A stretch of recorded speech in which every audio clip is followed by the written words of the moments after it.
A very warm welcome to all the aspirant of library and information science.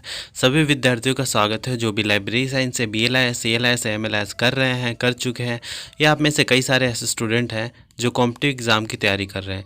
तो student, आप सभी के लिए हमारे चैनल पे काफ़ी कुछ है। एक बार प्लेलिस्ट पे ज़रूर विजिट करें, और अगर आप चैनल पे नए हैं तो चैनल को सब्सक्राइब कर लें, वीडियो को लाइक कर दें और अपने दोस्तों में ज़रूर शेयर करें, ताकि बाकी स्टूडेंट तक भी लेक्चर का जो PDF है या कोई भी नोटिफिकेशन जो आता है लेक्चर के रिगार्डिंग, वो उन तक पहुँच सके।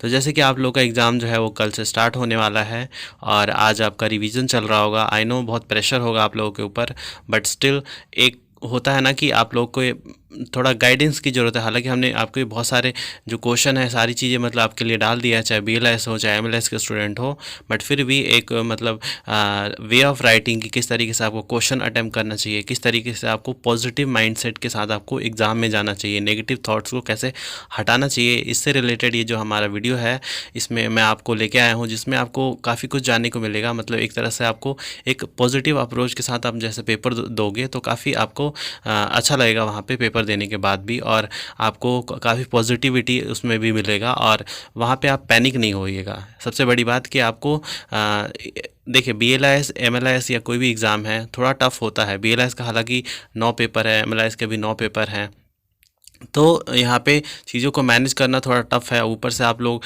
इतना रेगुलर नहीं रहे हो कुछ बच्चों को छोड़ के, तो आपके लिए तो ज़्यादा ही टफ़ होगा। बट फिर भी कुछ ऐसी ट्रिक्स है, जो कुछ ऐसे पॉइंट्स है जो आप अपने माइंड पे अगर रखेंगे और वहाँ पे जाके फॉलो करेंगे उस चीज़ को, जो कि मैंने हर बार बताया है, हर क्वेश्चन के साथ में मैंने आपको डिस्कस किया था उस उन सारी चीज़ों को। तो सबसे पहला पॉइंट की यही कि आप क्वेश्चन देखें, उसको मतलब क्वेश्चन को पहले पढ़ें सही से। क्वेश्चन पढ़ने के बाद जो हमने जैसे हालांकि हमने जितने भी क्वेश्चन कराए थे ना, अगर आपने वो सारे ही कर लिए ना, तो आपको इतना सोचने की ज़रूरत भी नहीं पड़ेगी। आप क्वेश्चन पढ़ेंगे, आपको पहले ही से ही उसका आंसर पता होगा। बट फिर भी अगर आंसर आपको लिखना कैसे है, अगर मान लीजिए कोई भी क्वेश्चन आता है XYZ, तो आपको आंसर कैसे अटेम्प्ट करना है। ये जो वीडियो है ये MLIS, BLIS, CLIS सब स्टूडेंट के लिए है। हालांकि CLIS वालों का ऑब्जेक्टिव हो रहा है एग्ज़ाम, तो उनके लिए तो नहीं है, तो सब्जेक्टिव वालों के लिए है, जैसे MLIS हो गया या BLIS हो गया। तो आप लोग BLIS वालों का 2 to 2 का एग्ज़ाम है, और MLIS वालों का 101 का एग्ज़ाम है, MLI। तो आप लोगों को कैसे करना है कि जैसे क्वेश्चन आपने देखा, चाहे वो और में करके आया, तो जो भी आपको क्वेश्चन आता है तो उसको आप पहले कर लें। जैसे कि 10 नंबर वाला पहले करें। उसमें से जैसे पहला क्वेश्चन है, तो जो 10 नंबर का क्वेश्चन है उसमें आपको क्या करना है, 10 नंबर या 20 नंबर का अगर आपको क्वेश्चन आता है, तो उसमें क्या करना है कि सबसे पहले तो क्वेश्चन नहीं लिखना आपको, सिंपली आपको वहाँ पे क्वेश्चन नंबर लिख देना है, और फिर वहाँ पे इंट्रो करके, जैसे मैंने आपको पहले भी बताया था कि इंट्रोडक्शन तो ज़रूर देना है 4-5 लाइनों में। अगर 10 नंबर का 20 नंबर का क्वेश्चन है, तो इतना इंट्रो दे के, हेडिंग डाल के, फिर पैराग्राफ चेंज करके आपको मेन बॉडी लिखना है जो उसमें पूछा गया है। फिर मेन बॉडी आपको लिखने के बाद लास्ट में आपको कंक्लूजन की हेडिंग डालनी है। हेडिंग अलग पेन से होनी चाहिए, ब्लैक पेन से आप डाल देना हेडिंग, और फिर उसके बाद वो कंक्लूजन में 5-6 लाइनों में कंक्लूड कर देना है। इससे क्या होगा कि आपके जो आंसर जो होगा वो प्रेजेंटेबल वे में दिखेगा, पहली बात। दूसरी चीज़ कि जो एग्ज़ामिनर है उसको चेक करने में आसानी हो जाएगी। तो वो मतलब वो देख के ही मतलब एक नज़र उस पर घुमा के उसको पता चल जाएगा कि हाँ, लिखा है इतने अच्छे से, तो ज़रूर कुछ ना कुछ ढंग का ही लिखा होगा। सबसे पहली बात, एक साइकोलॉजिकल थॉट्स उनके मन में चला जाता है।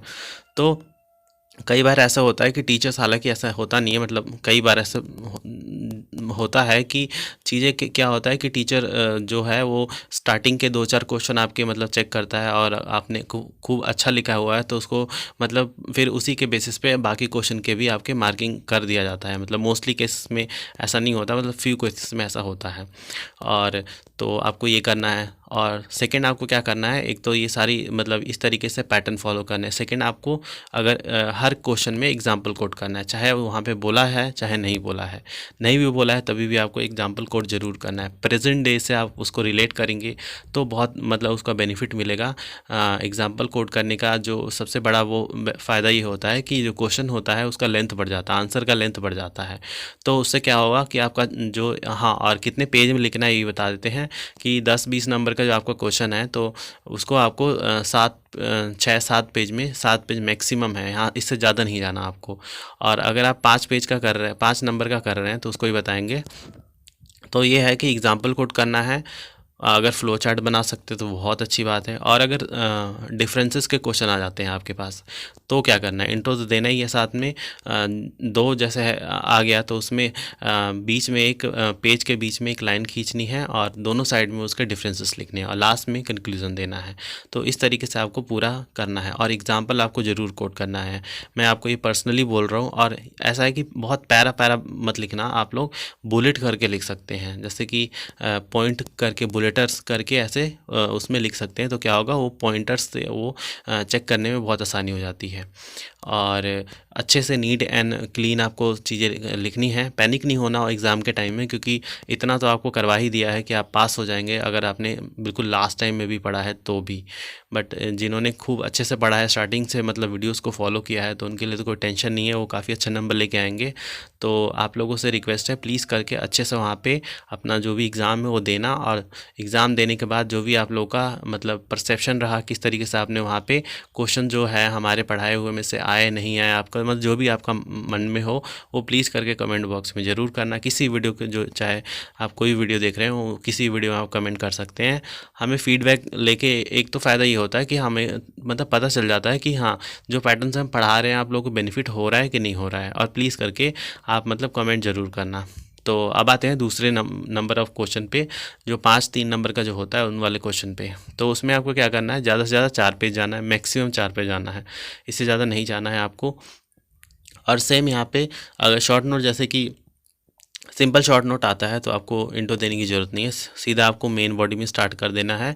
और मेन बॉडी स्टार्ट करने के बाद लास्ट में आपको कंक्लूजन देना है। यहाँ पे भी एग्जांपल तो बनता है, तो एग्जांपल चाहे छोटा क्वेश्चन हो चाहे बड़ा क्वेश्चन हो, आपको एग्जांपल हर जगह देना है, चाहे एमएलआईएस के स्टूडेंट हो चाहे बीएलआईएस के स्टूडेंट हो। तो ये पूरा पैटर्न है आपको एग्ज़ाम में करने का। और सबसे बड़ी बात कि रात को आप लोगों को ज़्यादा देर तक नहीं सोना है, सॉरी ज़्यादा देर तक नहीं जगना है, क्योंकि क्या होगा कि आप रात को अच्छा नींद नहीं लेंगे तो फिर आपको अगले दिन जाके क्या होगा कि फिर वहाँ पे नींद आएगी और फिर आप अच्छे से लिख नहीं पाएंगे। देखिए ये जो है ना, ये ऐसा ही नहीं है, ये मान लीजिए कि आपके करियर, ये जो है ना, ये करियर को आपको डिसाइड कर रहा है।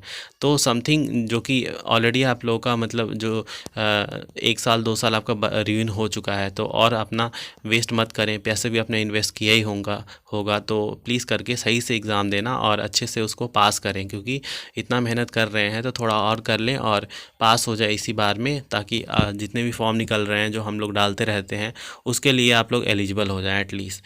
तो यही था पूरे हमारी तरफ से कि प्लीज़ करके अच्छे से करना और ज़्यादा टेंशन लेने की ज़रूरत नहीं है। और हाँ, कुछ बच्चे बोल रहे थे कि एक्स्ट्रा शीट नहीं मिलता, तो ऐसी कोई बात नहीं है, आप एक्स्ट्रा शीट ले सकते हैं। अगर आपने मतलब ज़्यादा लिखना है तो आप एक्स्ट्रा शीट भी ले सकते हैं, ऐसा कोई रूल नहीं है।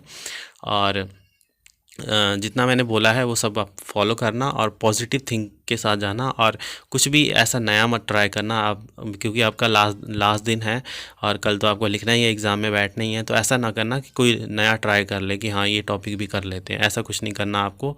जो आपने पढ़ रखा है उन्हीं के ऊपर फोकस करें, एक बार और रिवाइज़ कर लेना। रात को सोने से पहले एक बार रिवाइज़ करके सो जाना आप लोग, और चाहे तो आप सुबह जल्दी उठ के उसको रिवाइज़ कर सकते हैं। और बुक लेके वहाँ पे जाने की कोई ज़रूरत नहीं, क्योंकि वहाँ पे फिर आप लेके जाएं और फिर वहाँ पे बैठ के पढ़ते रहें तो एक तरह से क्या होता है ना, वो माइंड को थोड़ा फ्री नहीं छोड़ता, वो फ्री छोड़ के रखना है बिल्कुल ही। वहाँ पे जाने के बाद मतलब मेमोराइज़ करते रहना, अपने माइंड में मेमोराइज़ करना, बट बुक और ये सारी अपनी चीज़ें मत लेके जाना वहाँ पे, क्योंकि फिर क्या होगा ना कि फिर उसी चीज़ों में आप उलझे रह जाओगे। माइंड को थोड़ा रिलैक्स देना है आपको और अच्छे से मतलब फ्री माइंड से आपको पेपर को अटेम्प्ट करना है। तो ये सारी ट्रिक्स थी और ऑल द बेस्ट आप सभी को हर एग्ज़ाम के लिए, कल से जो भी स्टार्ट होने वाला है सबके लिए।